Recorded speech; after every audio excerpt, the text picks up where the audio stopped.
Let me begin with a quiet but important question. If you woke up tomorrow and saw unexpected money discussed in the news, would you know for certain what was real, what was still being reviewed, and what actually applied to you personally? Or would you feel that familiar knot in your stomach, wondering whether to hope, worry, or simply wait? That feeling of uncertainty is something many seniors know all too well.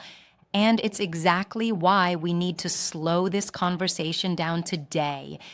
In the early hours of this morning, around 2 o'clock, something meaningful took place behind the scenes inside the Treasury Department. It was not announced with flashing headlines. There was no press conference, no dramatic speech, no urgent breaking news banner on television, but it was real, and it matters.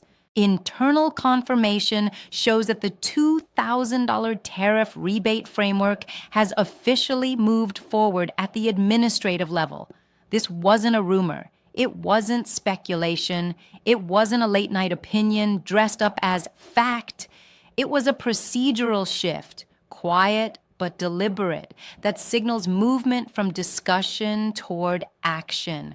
And for millions of Americans, especially seniors living on fixed incomes, that shift deserves calm explanation, not hype. My name is Sarah. For many years, I've spent time listening to retirees, widows, widowers, disabled adults, and couples navigating life after 60. I've heard the same concerns repeated gently across kitchen tables and living rooms. Things cost more than they used to. My check doesn't stretch the way it once did. I don't have room for surprises anymore. I'm not here to excite you. I'm not here to scare you. And I'm certainly not here to promise anything that hasn't been officially confirmed. My purpose is simple: to walk with you slowly and clearly through what this development actually means, why it matters, and what you realistically need to know next without pressure and without confusion. Let's take this one step at a time. What happened overnight was not the mailing of checks, and it was not a brand new stimulus bill rushed through Congress. This was an internal authorization inside the Treasury that allows an existing rebate program funded by tariff revenue to adjust how it reviews and prioritizes eligibility. That distinction is important. This rebate program is not built on borrowed money or emergency legislation. It is funded through revenue already collected from import tariffs. That means the financial structure already exists. What changes is how the system processes who is reviewed first and how the real-world impact of rising costs is weighed. And that's where seniors quietly entered the picture in a more meaningful way. Treasury analysts reviewed updated data that reflects what many of you have been feeling for years: grocery bills creeping higher, utility costs rising a little at a time, prescriptions costing more with each refill. These increases may look small on paper, but when your income is fixed, they compound quickly. Working households, at least in theory, often have ways to adjust. Extra hours, a different job, a side income. Retirees do not have those options. Your income is steady, predictable, and limited. And when prices rise around you, there is no extra room to absorb the pressure. That reality finally became impossible to ignore. So the shift that occurred early this morning was not about politics or public optics. It was about practicality. The system acknowledged that seniors living primarily on fixed federal benefits experience rising costs sooner and with less flexibility than many other groups. And once that understanding is built into the review process, priorities naturally change. Now, let's stay grounded. This does not mean checks are being sent out immediately. It does not mean everyone qualifies. And it does not mean money will appear in your account overnight. What it does mean is that the rebate is no longer theoretical. The machinery has begun to move quietly, carefully, methodically. Think of it like a long process that has finally shifted from idle to motion. Not fast, not dramatic, but real. One of the most important things to understand is that this is not about rewarding one group over another. It is about vulnerability, about recognizing who has the least room to recover if help arrives too late.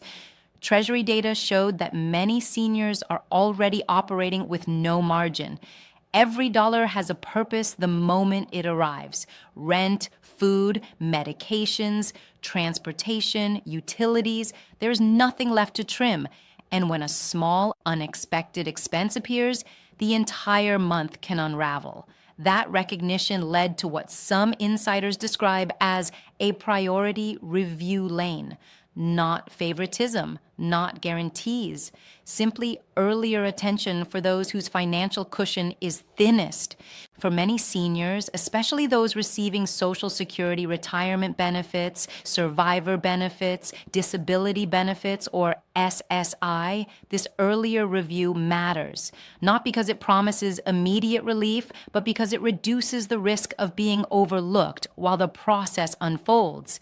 Income levels do appear to be part of the evaluation, though not in a judgmental way. Many seniors under roughly $30,000 a year are viewed as especially tight financially.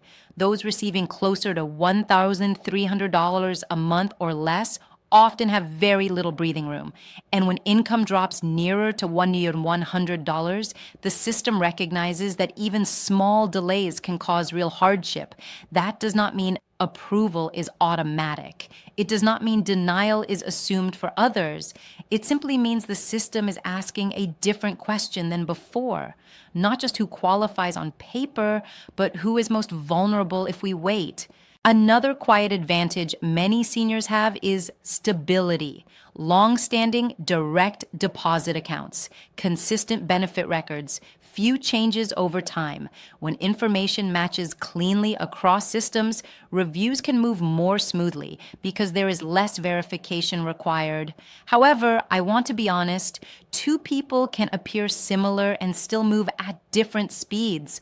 Something as small as a recent address change, a bank account update, or an old record mismatch can slow things down. That isn't punishment, it's caution. And when money is involved, caution protects you. So naturally, the question becomes, what should I be doing right now? For most seniors, the answer is reassuringly simple. There's nothing to apply for. No hidden website, no early sign-up list, no form you need to chase down. This process relies primarily on information the government already has. Social Security records, IRS data, existing benefit systems, reviews are happening quietly in the background. The most helpful thing you can do is ensure your information is accurate. When you have time, calmly log into your official accounts, your My Social Security account, your IRS online account, check your address, check your direct deposit information, make sure nothing is outdated. Small errors cause more delays than policy ever does. And please be careful. No legitimate agency will call you demanding personal information, bank logins, fees, or gift cards. No one can speed up your review for a price. If someone pressures you, hang up and talk to someone you trust. You deserve protection, not fear. Another question I hear often is, if I receive this rebate, will it affect my regular benefits?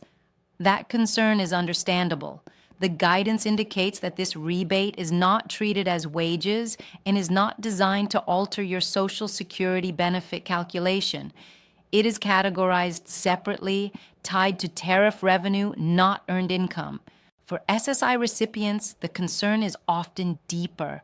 While the rebate itself is generally not treated as ongoing income, holding large sums unused for long periods could affect certain asset limits. That's why the practical guidance is simple. Use relief thoughtfully. Stabilize your life. Catch up on essentials. Reduce pressure. Receiving relief is not a punishment. It does not place you under suspicion. The review happens before money is issued. Once it reaches you, the intention is breathing room, not anxiety. Waiting can be hard, especially when every month already feels like a balancing act. But slow progress is still progress. Quiet movement is still movement. I want to pause here and speak to your heart, not just the facts. Rising prices have a way of changing daily life quietly, choosing cheaper brands, turning the heat down lower than is comfortable, delaying repairs, stretching medications, saying, "I'm fine so your children don't worry." None of that makes you weak. It makes you resilient. Retirement today does not look like what many were promised decades ago. The world changed faster than fixed incomes did. And when the system finally pauses long enough to see that reality, even quiet acknowledgement can feel meaningful.